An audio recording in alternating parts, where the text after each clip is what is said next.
झटपट अगदी 5 मिनिटांमध्ये आपली आमटी किंवा सार तयार झालेलं आहे, एकदम गावरान पद्धतीमध्ये. करून बघा. नमस्कार, मी कल्पना तुमचे अगदी मनापासून स्वागत करते. सर्वांना श्री स्वामी समर्थ. आज मी एकदम गावरान पद्धतीमध्ये आमटी बनवून दाखवणार आहे. आता आम्ही त्याला सार म्हणतो. ठीक आहे, चला आता इथे बघा, याच्या आधीच्या व्हिडिओमध्ये मी डाळ शिजवलेली होती, म्हणजे पुरणासाठी डाळ शिजवली, त्याच्यातून हे पाणी मी काढून ठेवलेलं होतं, याला येळवणी म्हणतात. आता इथे बघा छान असं घट्टसर आहे, तरी पण मी थोडीशी अजून चण्याची डाळ शिजवलेली 2-3 चमचे काढून ठेवलेली, अजून छान आपल्याला आपल्या ग्रेव्हीला घट्टपणा येण्यासाठी.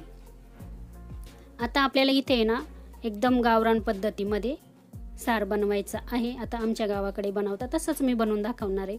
इथे अगदी छोट्या आकाराचे कांदे भाजून घेतलेले आहे, गॅसवरतीच भाजलेले, आणि थोडंसं खोबरं पण गॅसवरतीच भाजून घेतलेलं आहे.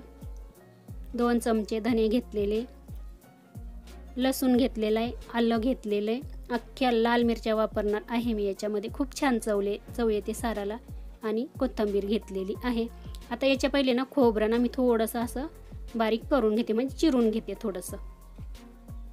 गॅसवरती ना थोडंसं तेल घालायचं, जास्त नाही घालायचं, आणि त्याच्यावरती आपण पहिले धने भाजून घेऊ. गॅस आपल्याला मीडियम ठेवायचं आहे, आणि धने अगदी 1 मिनिट भाजायचे, जास्त नाही भाजायचे, कमी गॅसवरच भाजायचे आहे. बघा झालेले आहे भाजून, काही वेळ लागत नाही, काढून घेऊ. आता त्याच्यावरती अगदी परत थोडंसं तेल घालायचं. तेल मी जास्त नाही घालत, थोडंच घालणार आहे. त्याच्यावरती आपण ही चण्याची डाळ आहे ती पण थोडीशी तेलावरती आपण आहे ना परतून घेऊ, म्हणजे चव खूप छान येते. हे बघा 1 मिनिट भाजायची आहे आपल्याला, काढून घेऊ आपण.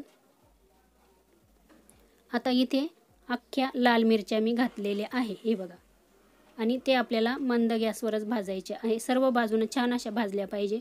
थोडंसं तेल घालायचं. आता इथे बघा ह्या अख्ख्या मिरच्या सुकलेल्या आहे, म्हणजे वाळलेल्या, याने ना चव खूप छान लागते साराला किंवा आमटीला.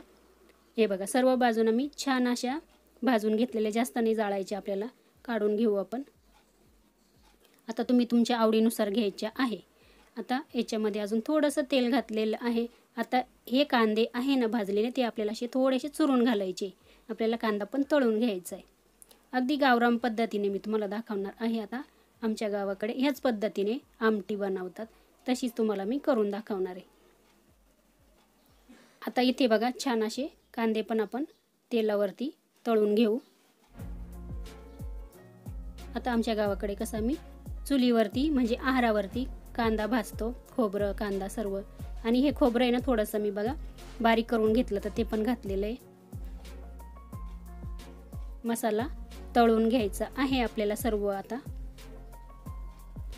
छान सर्व मंद गॅसवरच तळायचं आहे आपल्याला, आणि छान सुगंध पण येतो. आता इथे बघा ज्या मिरच्या आणि धने भाजले होते ना आपण, ते पण आता कांद्यावरती परत टाकून घेऊ, आणि 1 मिनिट आता हे सर्व परत भाजून घेऊ. बघा आता हे जेव्हा भाजताना आहे ना, तेव्हा खूप छान असा सुगंध येतो घरामध्ये, आणि आमटीचा तर खूपच छान सुगंध येतो. आता इथे बघा गॅस मी बंद केलेला आहे, आणि जी कोथिंबीर होती ना ती आपल्याला तेलावरती म्हणजे तव्यावरती अशी करून घ्यायची आहे, म्हणजे त्याला तव्याला थोडंसं तेल राहतं ना, हे कोथिंबीर असं लागलं जातं. या पद्धतीने असं गावाकडे करतात आमच्याकडे. चला झालेला आहे इथे मसाला पण आपला तळून. आपल्याला आता थंड झाल्यावर छान असा बारीक करून घ्यायचा आहे पेस्ट. हे बघा आता इथे लसूण आणि आलं आपण भाजलं नव्हतं, आता टाकून घेतलेलं आहे. आता बारीक करून घेऊ. पहिले काय करते मी, ही डाळ आहे ना ती बारीक करून घेते छान अशी, नंतर हा मसाला बारीक करते. आता इथे बघा तेल घालायचं आहे आवडीनुसार. मी छोटे 2 पळी तेल घातलेलं आहे, तमालपत्र घातलेलं आहे, आणि कढीपत्ता घालायचा आहे. तुम्हाला आवडत असेल तर घाला कढीपत्ता, पण मी घातलेला आहे, छान चव लागते.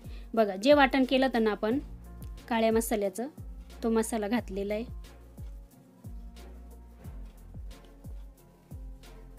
बघू शकता इथे, आणि गॅस आपल्याला एकदम कमी ठेवायचा आहे. आता याच्यामध्ये आपण थोडीशी हळद घालून घेऊ. आता इथे ना माझ्याकडे घरगुती माझा मसाला आहे, काळा मसाला. याच्यामध्ये ना म्हणजे सगळे अख्खे खडे मसाले खडा मसाला पूर्ण वापरलेला आहे याच्यामध्ये। आणि हा मसाला मी माझ्या गावाला उखळामध्ये कुटलेला आहे। याची चव अजून खूप छान येते। हा गिरणीमध्ये दळलेला नाही आहे, घरीच आम्ही उखळामध्ये कुटून तयार केलेला आहे आणि खूप छान सुगंध येतो या मसाल्याचा। उन्हाळ्यामध्येच केलेला आहे, तो पण मी 2 चमचे ह्याच्यामध्ये टाकलेला आहे। आता इथे मग काय वेळेस ना खडे मसाले वापरायची गरज पडत नाही, ह्या मसाल्यामध्ये सर्वच खडे मसाले आहे। आता इथे बघा थोडीशी फ्रेश कोथिंबीर घातलेली फोडणीमध्ये, छान चव लागते। आता जे बघा वाटण केलेलं होतं हे डाळीचं, ते मी ना ते येळवणीचं पाणी आहे ना त्याच्यामध्ये मी मिक्स करून घेते आणि आता हे पाणी याच्यामध्ये आपल्याला ओतून घ्यायचंय। आता इथे बघा किती तुम्हाला घट्ट पातळ हवी त्यानुसार तुम्ही पाणी घालायचं। मिक्सरचं भांडं पण थोडंसं मी धुवून घातलेलं आहे, त्याला मसाला लागलेला होता आणि इतकंच ठेवणार आहे मी, जास्त पण नाही घट्ट किंवा पातळ करणार। हे बघा आता आपल्याला इथे छान एक उकळी येऊ द्यायची आहे आणि गॅस आपल्याला आता पहिले मोठा करते मी, उकळी आल्यानंतर गॅस कमी करते। चवीनुसार मीठ घालून घ्यायचं आहे।